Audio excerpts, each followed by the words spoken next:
He does the Bronx again at Queens. Yeah. In that order. Yeah, but the Bronx is my stomach rounds. Shout out to the BX. So how did you get started into even doing music? Tell me a little history about Dope Wayne as a kid, how he discovered like music is my passion and this is something that I want to pursue seriously.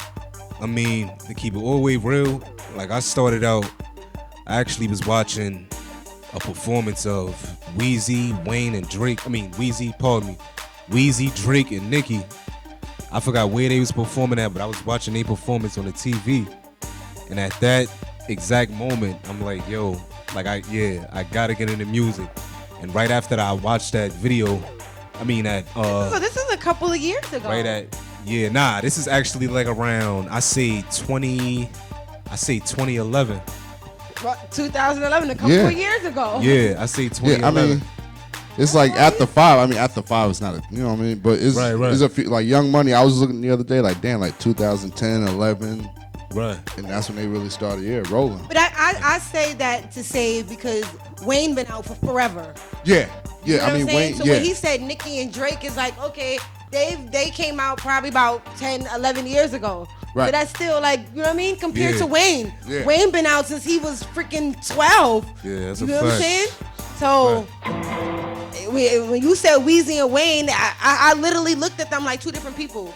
Because when Weezy was little, he was different than how he is now, Lil Wayne. Like, That's a hell fact. you know what I mean? So, wow. That's a definite fact. So who was your inspiration besides just watching that video? Watching them perform? I mean, I could say aside from that, because watching that, like I said, that specific performance, that's what got me started. That's when I actually sat down and really wrote like my first song. What song was it? You remember what it? song? What song was it? I'm not gonna lie, I don't even remember. Was it like It a was freestyle? Nah, it was an actual. No, it wasn't a freestyle. Like it was an actual. Now, it like was a song that, was it on the Young Money album? Or was past that? You talking about the song that I wrote? No, I mean the song The that performance? Yeah, I mean, you seen them perform. Yeah, it was a live performance on a major platform. I don't know if it was VMAs or. What song did they perform? They performed. This was in a bag. This is when they was in a bag for real. They was performing. It was a bunch of shit. Cause they had like their own different sets, and then they was performing shit together. Oh, okay, I got you. I can't remember the specifics, but this was when Young Money was Young Money. Like Yeah.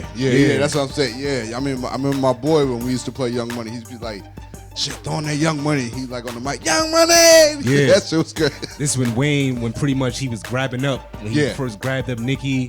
Yep. This is like around that time. Yeah. Around that time. Yeah, I remember when I first seen Drake. I first seen Drake in Degrassi. Yeah. He was in a wheelchair. That's a fact. And None I of was us like, seen you that know nigga what I in mean? Degrassi. And he had an interview and he said like he's gonna be a rapper, like he can rap. And everybody was looking at him like, what? And he Yeah. was like, all right, whatever. Like, you know what I mean? Like this is just my stepping stone to get where I want to be. And look at him. Yeah. Look at him. Like in most of Degrassi, he was in a wheelchair. Yeah. But they was making bread per season for that show. That's a fact. Hell yeah. And I was just like, wow. You gotta, whatever door opens and you can take it, you take it so you can walk through and open doors for yourself. That's it. Once he made enough money to invest in himself and start recording, people heard him and seen him was like, you know what, he's pretty nice. Like, For you know what I sure. mean? So Wayne, what's the first song you actually ever recorded? Like went to the studio and laid down? Went to the studio and laid down. Damn. It would have to be a collab I did with my man B Jizzle from Harlem. We did a collab song. The name of the song is called Good Days. That's actually the vid. It's called Big Beans? Nah, it's called Good Days. Good Days. Yeah, Okay. that's the visual I actually sent over to DJ Southside. Yeah. Yeah. So that was like the first track that I actually like officially laid down in the booth. With your homie. But prior Fong. to that, it's been numerous writings, numerous songs. How much written. songs you say that you have? How much songs you would say that you have? Like since I first started out. Yeah, since you first started this now, that you will say like, you ever had an old song that you wrote, but it was still so good, but you didn't know how to actually push it and do what you want to, and now the Yeah. platform is so much better. It's like, I love this song. Yeah, I got a bunch of them shits. I still got my rap book. I wish I would have brought that shit here. Like I got a rap book full with like all the raps I've been writing since I first started, basically. and all them shits was never laid down. And I just be going over them, just, you know what I'm saying? Just no, that's a fact. Reading over them just to see, like, damn, I was really talking these joints. I was in my bag. Yeah. Yeah, that's how. And when you think about down. even stuff we were saying back then, it's so relevant even to now. Like, yo, like, you see what I was writing? Like, yeah. And then now when you think about how much have you have grown, your words you use, like, I try my best in certain songs. Let's see if I can do this whole song without cursing. Yeah. Because when you curse so much, it's so much editing. And then you got to make 2 versions. You got to make the clean version and the dirty version. I just want to make 1 version where that's just the blood clot version. That's a fact. You feel me? So with that, it's just like, so hard. So how do you balance making rhymes, being conscious? Because listening to your songs, I think that you're very conscious and you talk about experiences and things that you've been through in your life and how it reflect you. How do you mold that into your music? I mean, for the most part, like how I operate, like I normally just, like you was just saying, like whatever, like how my recording process, not even a recording process, but starting out with the writing process, like whatever situations I'm dealing with at the time, like I just transfer that into songs, yeah. So that's why most of my music, like it's basically life shit. Like shit that I've been through, shit that I see myself potentially going through. So I pretty much hit the game in that angle. Okay. Like do I you have speak from other people's experience as well? Yeah, Friends definitely. that, okay. Definitely.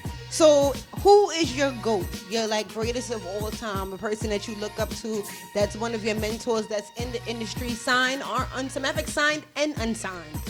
Because I know there's some really dope artists that aren't signed, but that's coming out and they're grinding in their bag and they're doing their thing, and that inspires you to go harder and become a better lyricist and artist.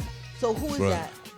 I mean, it would have to be. There's a lot of people, to be honest, but if I had to really like narrow it down to, I say about 2 people, I would have to say Meek Mill. He was a big inspiration for me. Aside from like we spoke on not so long ago, Nicki, Wayne, and Drake, they was an inspiration for me at that moment. But as time went on, as life went on, as I succeeded at what I was doing, Meek became a big part of my inspiration. Like just from the shit he was talking, like it was just connected with me on a whole different level. He spoke about, you could relate to it in your own personal life. Yeah, in a major way. Okay. Meek, and I would have to say Nipsey too. Yeah, rest in peace to Nipsey. Yes, rest in peace, Nipsey. When Nipsey passed, that shit hit me like it struck a nerve when he passed. And there's so many